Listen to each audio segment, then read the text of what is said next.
In this series, we're going to take your piece from this to this,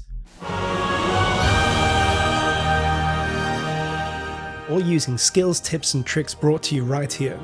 There's no previous learning needed, no fancy plugins or synthesizers, and no musical understanding. The only things you'll need will be your eyes, your ears, a DAW, and a sample instrument. So come on, let's get started.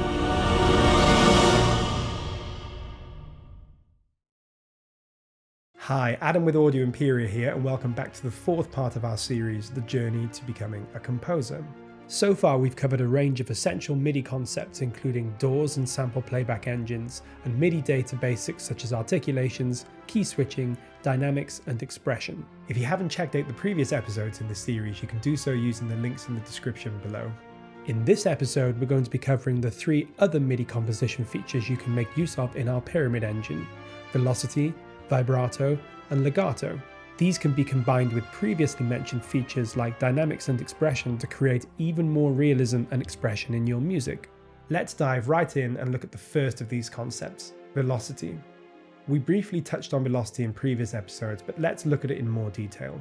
Velocity is a type of static MIDI data. It tells the computer how hard or soft the initial attack of a MIDI note should be. In Nucleus, the dynamics controller is used to control long articulations such as legatos or sustains, but velocity is used to control short articulations such as spiccato, pizzicato or staccatissimo.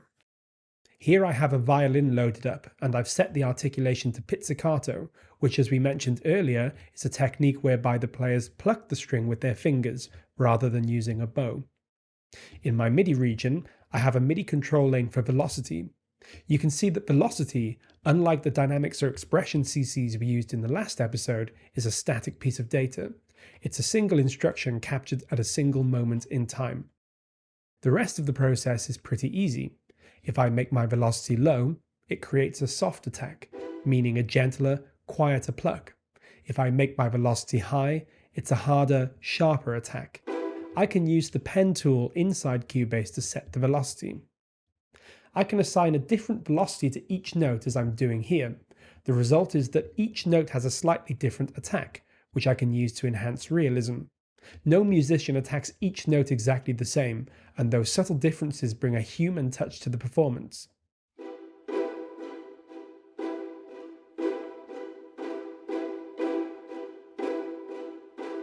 I can also use velocity to create accents. Here I'm accenting the first and third beat of each bar with a higher velocity, stronger attack, and the second and fourth beats with a softer velocity, gentler attack.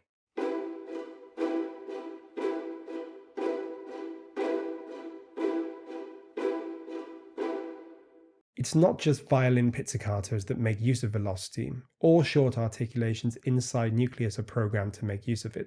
For example, here I have a trumpet staccatissimo articulation loaded up, and I can use velocity to vary and control the attack of each note.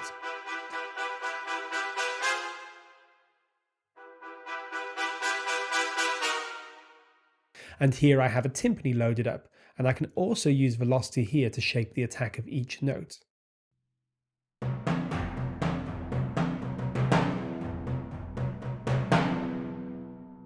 Velocity is an incredibly useful tool when shaping your music and adding realism to your performances. When you're composing, use velocity to create accents and drama and bring a human touch to your music. Making full use of velocity will drastically increase the quality of your MIDI compositions. Another technique we can use to enhance the emotional impact and realism of our music is vibrato. Vibrato is a technique whereby a player introduces a slight pitch variation to the note they're playing, creating a kind of wobble in the note.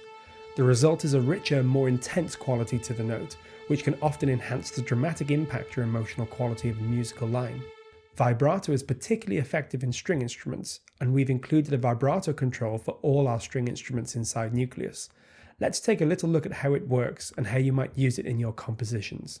Vibrato is another continuous controller, like dynamics or expression. It can change in intensity over time, from non-vibrato, meaning no vibrato at all, like so,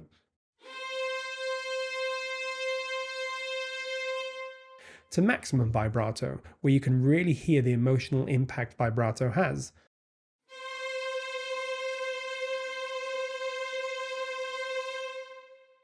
And, like other continuous controllers, we can change the intensity of vibrato in real time.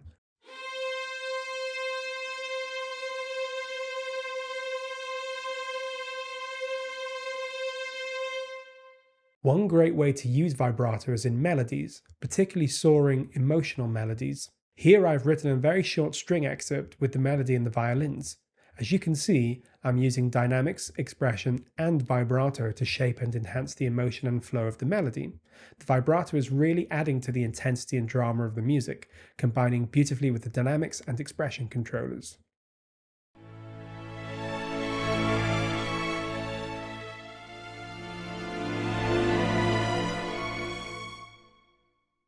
Alternatively, I can use the vibrato control to reduce vibrato, and this may be a really useful technique too. So when might we want the strings to play without vibrato or non-vibrato? Here's a simple example. I have a short, lyrical melody in the solo flute, supported by the strings. In this example, I want the flute to take center stage, and I want the other instruments to support it in the background without drawing much attention to themselves.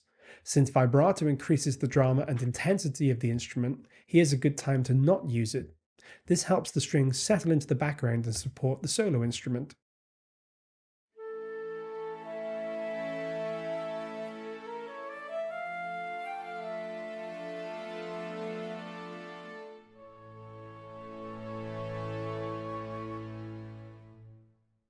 Where dynamics is connected to CC1 and expression is connected to CC11, vibrato is connected by default to CC21. Again, this can be customized inside our pyramid engine, but I recommend keeping it at the default setting until you're familiar with how all these features work.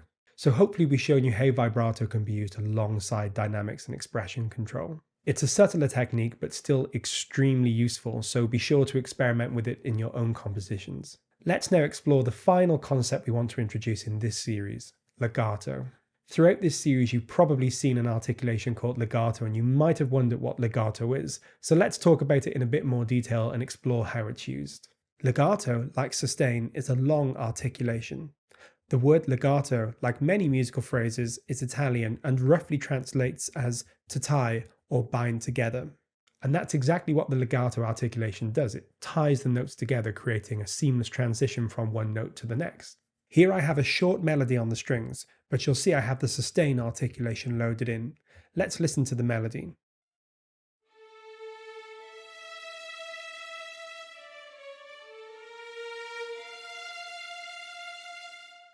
It sounds fine, but a little disjointed and not as flowing as I'd like. Well, I can fix that by using the legato articulation instead.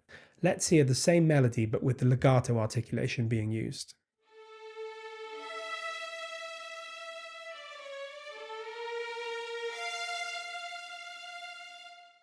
As you can hear, the legato articulation sounds much more musical and pleasing, but there's a little technique we use in the MIDI data to properly trigger the legato. To properly use the legato articulation, first we have to make sure it's selected. Then we have to make sure the end of each note of our melody slightly overlaps the beginning of the next note. Think of it like this. The word legato is Italian and roughly translates to tied, so we're tying those notes together with a little overlap between each one.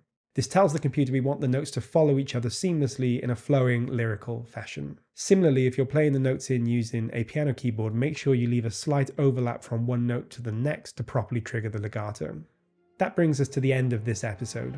We've explored a number of key features we use in MIDI composition over the last 4 episodes to give you a firm grounding in what each one does and how to use it. In the next episode, we'll be walking through the demo piece I wrote for this series. The MIDI for that demo is available in a link in the description below, so be sure to download it and explore it in your own time. Thanks so much for watching, and we look forward to seeing you back here for the next episode.